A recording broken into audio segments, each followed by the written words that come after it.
Susan came back from her business trip earlier than expected. She hadn't told anyone she was returning.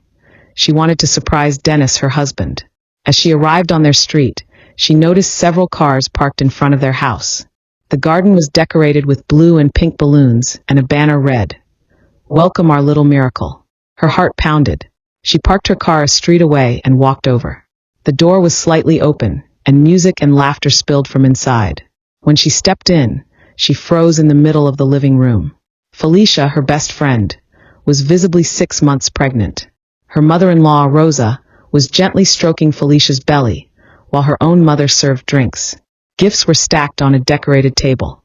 "So, is the nursery ready?" Aunt Vivian asked. "Almost," Felicia replied, smiling. "Dennis insisted on painting it himself. He's been working on it every weekend." At that moment, her husband walked in carrying more drinks. He approached Felicia and hugged her from behind, placing his hands on her belly. "We just need to set up the crib," Dennis said. "We picked it out together last week." Susan stood frozen, her body numb. Her mother stiffened when she saw her. She quickly walked over, whispering, "Susan, we weren't expecting you today." She grabbed her arm. "Let's go outside. We need to talk." Susan pulled away from her grasp. "Talk about what?" she asked coldly. "About how my husband got my best friend pregnant while I was working in another country?" The chatter in the room died down. Felicia was the first to notice her. Her face turned pale. Dennis stood frozen, his hands still on Felicia's belly. "Susan," he began. "Don't you dare," she cut him off. "How long have you been cheating on me?" No one answered. Her father, standing in a corner, couldn't even look her in the eye. "I can explain," Felicia said, taking a step forward. "We didn't want you to find out like this." "Oh, and how were you planning to tell me?" Susan asked, her voice laced with mockery. "After the baby was born, or when they turned 18. Her mother-in-law stepped in. "Susan, please think about the baby. Felicia doesn't need this stress in her condition." "Her condition?"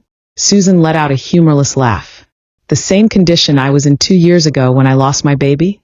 Where was your concern then, Rosa?" The silence that followed was deafening. Her mother tried again. "Honey, I know this is difficult." "Difficult for whom?" Susan snapped. "For me, who worked nonstop for 9 months while my husband was sleeping with my best friend. Or for all of you who had to keep up the charade." Dennis finally stepped away from Felicia. "Susan, can we talk privately? Don't make a scene." "A scene?" Susan scoffed. "No, Dennis. A scene would be telling everyone how you convinced me to take that overseas job. How you said we needed the money to start our family." She turned to Felicia. "Did he tell you that? Or did he say he was lonely and abandoned while his cruel wife chased her career?" Felicia started crying. "It wasn't like that," she whimpered. "We didn't plan this." "Of course not," Susan said, her voice dripping with sarcasm. "I suppose you just tripped and fell pregnant by my husband? These things happen, right?" The guests shifted uncomfortably. Some grabbed their bags, ready to leave. Her father finally spoke up. "Susan, calm down. You're upset." "Upset?" she repeated, her voice shaking. "No, Dad. I'm perfectly calm. In fact, I'm grateful." Her mother frowned, confused. "Grateful?" "Yes," Susan said, a bitter smile curling on her lips. "Because now I see everyone for who they really are. My husband, the liar. My best friend, the traitor. And my family, the cowards who chose to protect this lie instead of me." She walked over to the gift table and grabbed one at random. "This one's yours, Mom," she said, tossing it to her. "You bought a nice gift for your son-in-law's mistress's baby." "Susan, please," her mother pleaded. Susan tore the wrapping paper open. It was a white baby outfit with blue details. "How thoughtful," she said flatly. "I hope you kept the receipt." Dennis stepped forward, trying to take the gift from her hands. "Enough, Susan. You're making a fool of yourself." "Making a fool of myself?" She let out a cold laugh. "No, Dennis. You did that all on your own by getting my best friend pregnant while I was paying all the bills." Her mother-in-law stood up, outraged. "This is too much. Dennis was just looking for the happiness you couldn't give him. Always busy, always working." "You're right, Rosa," Susan said, her voice calm but deadly. "I was too busy working. Working to pay the mortgage on the house where your son was sleeping with my friend." She looked around the room. Every familiar face now looked like that of a stranger. "You know what?" Susan said, her voice steady. "You can keep the house, the furniture, the gifts. But Dennis, I suggest you get a good job, Because you won't have access to my money anymore. Dennis frowned. What are you talking about? I'm talking about how, while I was overseas, I wasn't just working. I was also consulting a lawyer. I have proof of every dollar I spent on this house, on you, on our marriage. She walked out of that house without looking back. Her hands were shaking. Her breathing was erratic, but she refused to break down in front of them. They didn't deserve to see her tears. As she walked away, she ignored the curious stares from the neighbors who had probably heard every word of the scene that had just unfolded. Susan got into her car and slammed the door shut. Her hands gripped the steering wheel so tightly that her fingers turned white. Her vision was blurred, but she refused to cry. She started the engine and just drove. No destination, no direction, just getting away from that nightmare. Her phone was flooded with messages and missed calls from her mother. Texts from Dennis.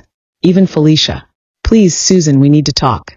This wasn't supposed to happen this way. You don't understand the whole situation. Oh, she understood. She understood perfectly. She understood that while she was working to support her home, her family, her marriage, they were together. She understood that every time Dennis called her saying he missed her, it was a blatant lie. She understood that every time Felicia said she was busy and couldn't talk, it was because she was busy with him. A bitter taste filled her mouth. Disgust. Disgust at herself for not seeing it sooner. After driving for a while, she pulled into the parking lot of a random hotel. She needed a place to breathe. She wasn't going back to that house. That house now stood as a monument to her humiliation. She walked to the front desk and booked a room for a few days. The receptionist gave her a strange look, probably because of her disheveled appearance, but handed her the key without asking questions. The moment she stepped inside the room, she locked the door and collapsed onto the bed. Only then did the weight of everything crush her. She curled up, hugging herself, and let the tears fall. Tears of rage, of disgust, of a deep, suffocating pain that squeezed her chest. But she couldn't stay like this forever. She had to do something. The next morning, she went straight to her lawyer's office. He already knew about her situation and had all the necessary documents ready to ensure she got out of this mess with as little damage as possible. I want to start the process today, she said firmly. Divorce, property division, everything. And I want it to be clear that Dennis won't see a single cent of my money. He nodded. You have more than enough evidence to contest any claim he might make. The house is in your name. All the expenses were covered by you. He has no rights to anything. She took a deep breath. Good. Then let him find out the hard way. She walked out of the office feeling an odd sense of relief. For the first time in a long time, she felt like she was in control of her own life. Her phone buzzed. Dennis. She ignored it. Minutes later, a message popped up. We need to talk. Please, Susan. She only responded with, talk to my lawyer. Days passed and the calls and messages didn't stop. Until one afternoon, while she was having coffee at a cafe near the hotel, someone approached her table. Dennis. He looked awful. Deep eye bags. Messy hair. But she felt no sympathy. Susan, please. He sat across from her without being invited. I didn't want you to find out like that. She crossed her arms. Oh, but how did you want me to find out? With an invitation to the baby shower. He ran a hand over his face, exhausted. This isn't how I wanted things to happen. I made a mistake. A mistake? Getting my best friend pregnant was a mistake. No, Dennis. It was a choice. You chose to sleep with her. You chose to lie to me. You chose to let everyone cover for you. He lowered his head. I was lonely, Susan. You were never here. You were always traveling, always busy with work. She let out a bitter laugh. And why was I busy, Dennis? Because I was the one paying for our damn house while you sat at home doing nothing. He said nothing. You want to know the most ironic part? She continued. I took that job because I thought we were building something together. I made sacrifices, thinking it was for a greater good. But while I was working myself to exhaustion, you were screwing my best friend. He looked at her, desperate. I know I messed up, Susan, but can't we fix this another way? She leaned forward, staring directly into his eyes. We are fixing it. My lawyer has already filed for divorce. You won't get a cent from me. And as for that child, I hope you're a good father, because I want you out of my life. Susan, please. It's over, Dennis. She stood up and walked away without looking back. It didn't take long for the news to spread. Her real friends, the ones who hadn't betrayed her, stood by her side. And her family? Oh, they tried to reach out. Her mother called her multiple times, trying to justify everything.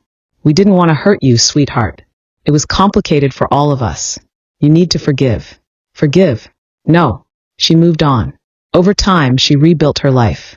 She left that hotel and bought herself a new apartment. She focused on her career, her future. And Dennis? Well, he soon realized that life wasn't so easy without the comfort she had provided. A few weeks later, she received another message. Can we talk? I miss you. She laughed, deleted the message without replying. And for the first time in a long time, she felt free. When she finally received confirmation that Dennis had been officially served with the divorce papers, she knew his real nightmare was just beginning. He tried to contact her in every way possible. He called her dozens of times a day, sent endless messages, even showed up at places he knew she frequented. But she didn't answer. She didn't give him a chance. She refused to let him manipulate her. And this time, she was the one who walked away for good. One night, as she was returning to her apartment, Susan found her mother waiting outside. Susan, we need to talk. She rolled her eyes. She already knew exactly what this was about. We have nothing to talk about. Dennis is desperate. You're taking everything from him, her mother said, outraged, as if Susan were the villain in this story. She crossed her arms. Oh, now he's the victim?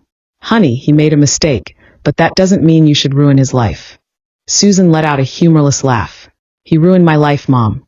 He cheated on me, got my best friend pregnant, and all of you covered for them. And now you have the nerve to tell me that I'm being cruel.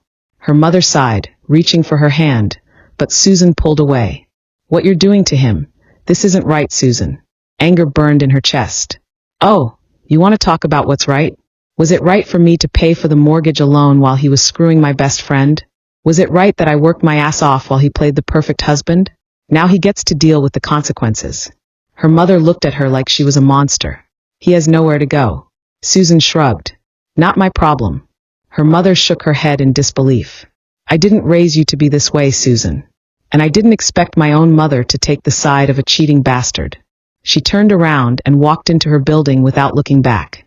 Days passed, and Dennis's situation only got worse. Since she was the one who had paid for everything, he was now drowning in bills.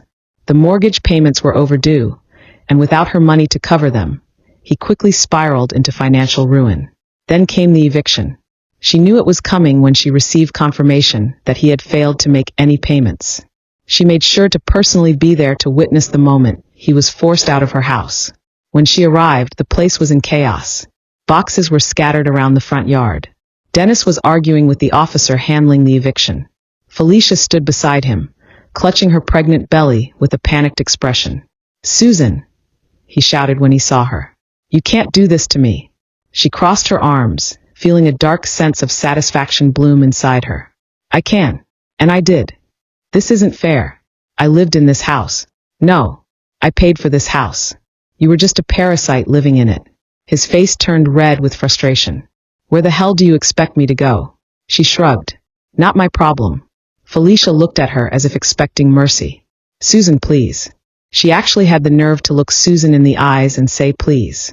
Susan took a step toward her. Oh, so now you can say my name? Before, it was just I hope she never finds out. Wasn't it? Felicia lowered her head. It wasn't supposed to be like this. But it is. And now you and Dennis have to deal with it.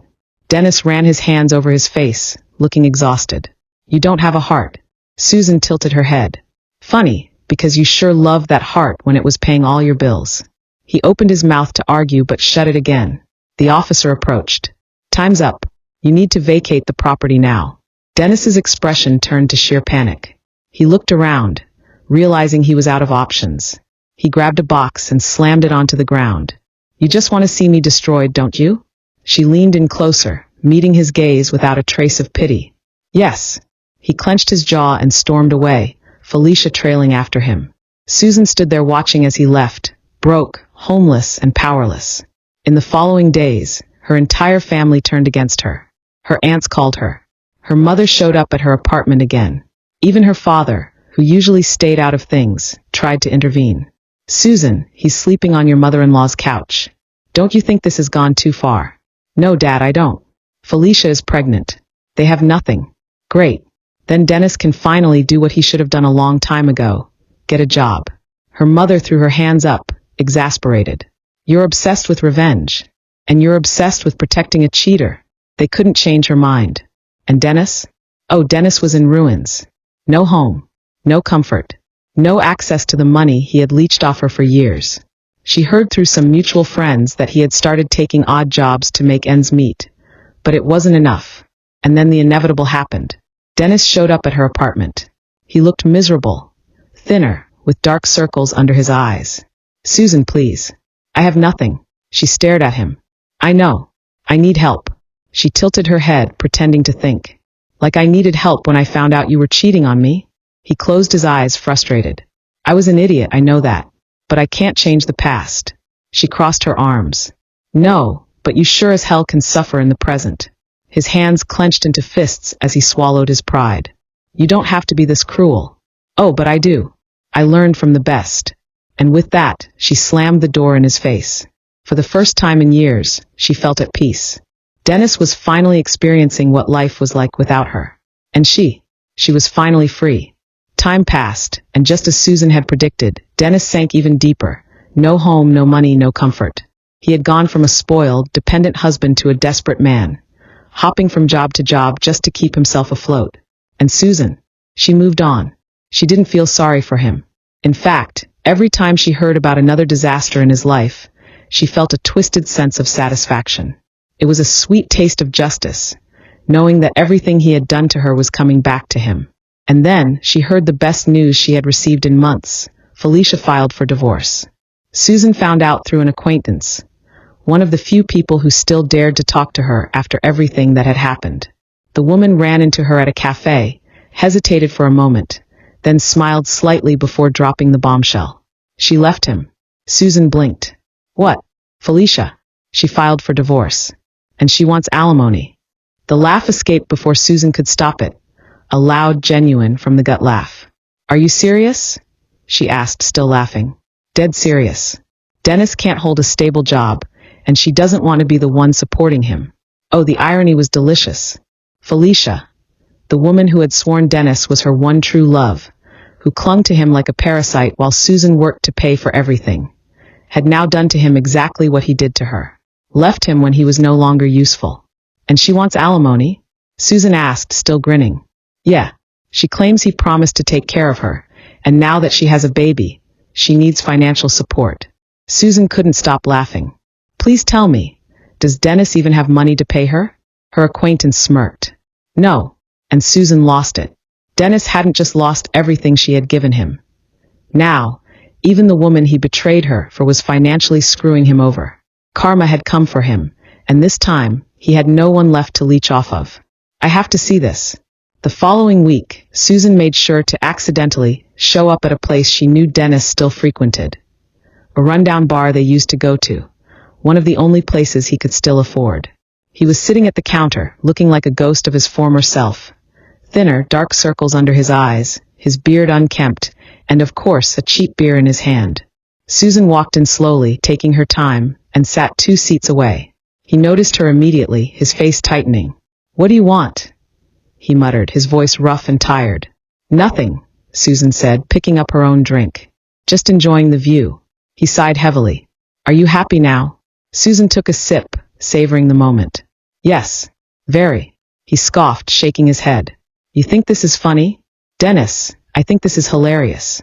You threw our marriage away for Felicia, and look at you now. She left you. She took whatever little you had left. He ran a hand over his face, clearly exhausted. You don't understand. Oh, I understand perfectly. Tell me, how did your great love fall apart so quickly? He went quiet for a long moment before staring at his empty glass. She said she couldn't be with someone who had nothing to offer. Funny, right? That's exactly what he said about Susan. Dennis shut his eyes, his jaw tightening. You don't get it, Susan, he muttered. Oh, but I do, she said, tilting her head. You were only good enough for her when you were convenient. Now that you can't provide the comfortable life she wanted, she threw you away like garbage. He didn't argue, because he couldn't. Susan stood up, ready to leave. You know what's the best part? She asked, looking down at him. You deserve every bit of this. And with that, Susan walked out, leaving Dennis to drown in his own misery. After that day, Susan cut off everyone connected to her past. She distanced herself from her family. The hypocritical aunts who kept telling her to forgive, her mother who insisted she had gone too far. She owed nothing to any of them. The only person Susan owed something to was herself. And so she started over. She rebuilt her life from scratch, bought herself a new apartment just for her, sold everything that reminded her of that pathetic chapter of her life. Some things she donated, others she burned. Dennis and Felicia were erased. Susan went out more, met new people, enjoyed life without carrying dead weight on her back. For the first time in years, her life was hers. And while Susan moved forward, Dennis kept falling apart. Months later, Susan heard that he had tried to appeal the divorce ruling, claiming that he deserved alimony instead. Of course, the judge laughed in his face and denied everything. She also found out that Felicia kept draining whatever tiny bit of money he had left. And Susan, she had never felt better. The world was finally how it should be. She was free, and Dennis was getting exactly what he deserved.